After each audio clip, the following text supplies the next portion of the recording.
Dennis, do you think that your San Diego acting experience served as a good foundation for your career in Hollywood? I think it was invaluable. My training at the Globe Theater, and when I graduated from high school, I played Shakespeare here at the old Globe Theater, and that was a marvelous experience. And I worked at La Jolla Playhouse, and as an apprentice, and I met a lot of people there. I had a great opportunity to watch professional actors work and rehearse, and it was invaluable, I think. You went to Hollywood at the tender age of 18. You're 26 now. How many roles have you performed in the ensuing 8 years? I've done about 10 or 11 movies. I'm not quite sure which, and about 150 guest star shots on television. Are most of the opportunities now in Hollywood on television rather than in motion pictures? Well, I think all of them. Unless you're a star, unless you're a big established star, you have to make your living from television. And there are very few movies. I understand there are only 200 movies made in Hollywood last year. A lot of them abroad. You haven't gone overseas to make any pictures, have you? No, I haven't. Why not? I haven't been offered them, and most of the younger people are being used from Europe. They're European actors, actually. Is Hollywood going through a transition now, perhaps for the better, in order to recoup its lost fortunes? I think it'll have to. I think, first of all, I think that they have to get younger people in, younger people in producing and directing and so on. I think that they're going to have to compete with the Europeans now rather than the Europeans competing with us. You see, the Europeans started making art films because that's the only way they can have them seen in this country. I think we're now going to have to start making art films for the art theaters in this country and then eventually send them to Europe. Do you think there's really a market for art films large enough for Hollywood to support? I think definitely there is, especially in Europe. I think that's the biggest market there is in Europe right now are art films. The United States in the last, I think, 3 years ago, there were something like 300 art theaters, and now there are 2,000 and more than that. About 2,500, I would say, art theaters in the United States alone. Have you been typed quite a bit in the roles that you've been getting? I would say that I have, yes. I have to, on television, you do a guest star shot on television, which is what I do. You have to play, most of the time, heavies. So I'm playing heavies. Actually, in Night Tide, though, the film that is opening here, I play a very nice, naive kind of American boy from Kansas or Last Colorado. week in the Twilight Zone, you were the leader of the American Nazi Party, weren't you? Yeah, that's right, that's right. Yes. As a matter of fact, your very first television role, the one that really got you started big, was a very offbeat role, wasn't it? Yes, I played an epileptic. I played an epileptic on Medic. But at the same time, even though the boy was very sick, he was very sympathetic. It was a very sympathetic part. Dennis, you have a remarkable similarity to Napoleon. I wonder whether people have told you about that. Yes, as a matter of fact, I played Napoleon at Warner Brothers about 1957, I think, in The Story of Mankind. Marie Windsor played Josephine. It was a small part. It was a vignette, and The Story of Mankind. Vincent Price was in it, and Ronald Reagan, and Ronald Coleman, and just various, stars. It was one of those big star things. But I loved the part. I loved playing it. Do you have anything big coming up in the near future? Well, just television. I just, I'm doing television. I'm up for 3 or 4 films, but there's nothing concrete about it, so I don't know. How do you like the life up there? Is there enough security for you to be happy with it? Yes, yes, there is. It can get better. I would like to, do a lot more than I'm doing at the present time, but I'm surviving very nicely. Well, actually, you and Victor Buono are probably the most successful graduates of San Diego to make the big time in Hollywood. I guess so, yes. Of course, when you think back a few years, there was Gregory Peck, too. He was from here. And then Marla English was up there for a while. I guess she left and came back down here. And I guess that's about it, isn't it? Yeah. Congratulations, Dennis, and welcome back to San Diego, your hometown. Thank you very much, Mr. King.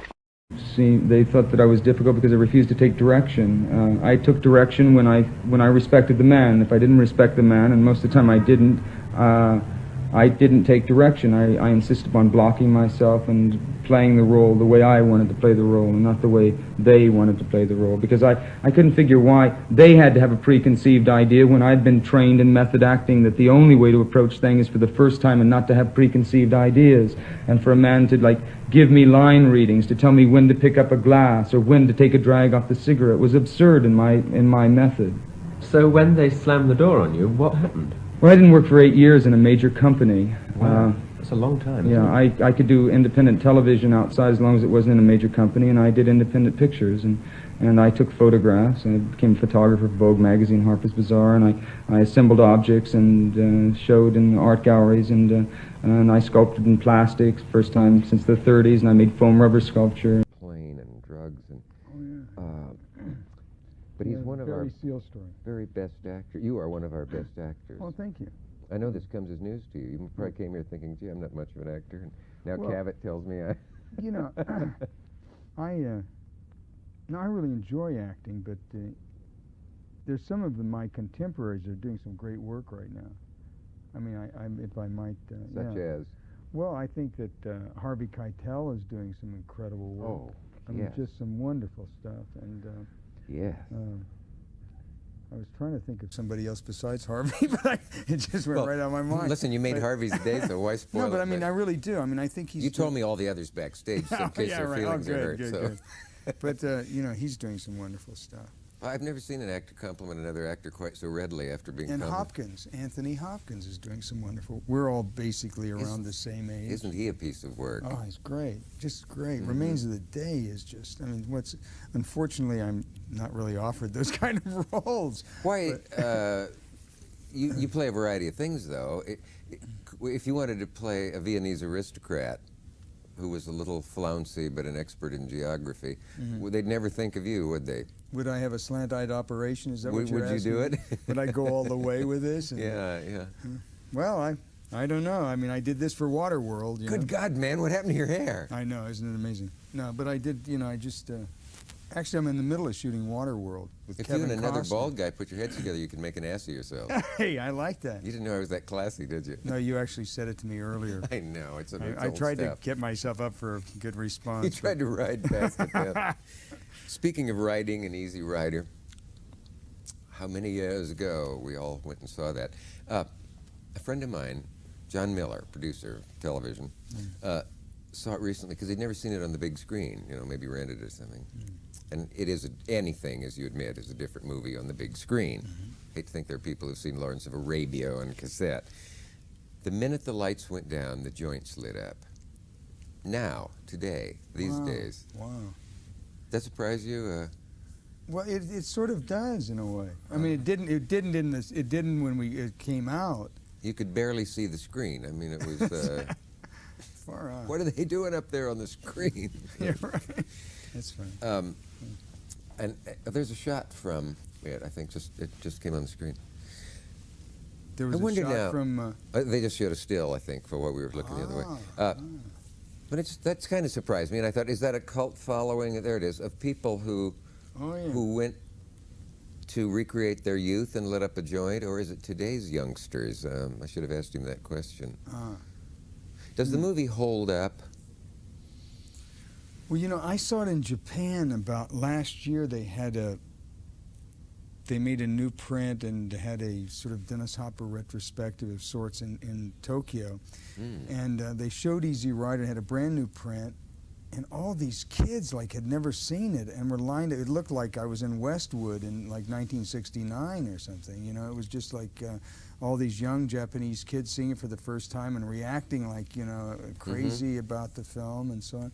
Were And they it any of looked, the it young looked really good, and it wasn't dubbed into Japanese. It had subtitles. Were they the young Japanese kids who dress as that period nowadays, and in Shinjuku on Sundays they do rock and roll and they have sideburns and they put their books in the bushes and put on their leather clothes? There was Did you get to there see was that? a little bit of that, yes, Yeah, a little bit yeah. of that, yeah. But there was, I enjoyed it. I sat and watched it, and it was, it looked good to me. I loved the camera work, and You know the phrase, does a movie hold up? You know how that Yeah. disappointing thing, you see a thing 10 years, 20 years later, and you think, oh, God, it's not as good as I thought it was. yeah.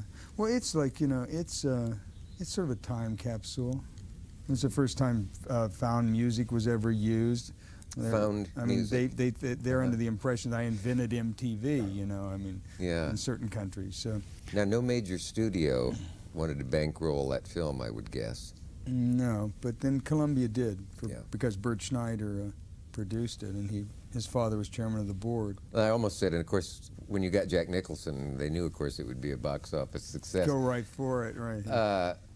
That's, I guess, the first time I saw Jack Nicholson, although I realized later I had been seeing him for years in those Corman films and The things, and I always AIP, thought, this Hell's guy's, Angels on Wheels, and this guy's got some. But Little that, Shop of Horror. as I once said, that Jack Nicholson, what's his name? Bob Evans said, "Why are you a star?" once to Nicholson. I never told this before. You get everything out of me. I said, I know why he is, because he said, why? And he said, because he has a fabulous personality that comes smashing through the screen.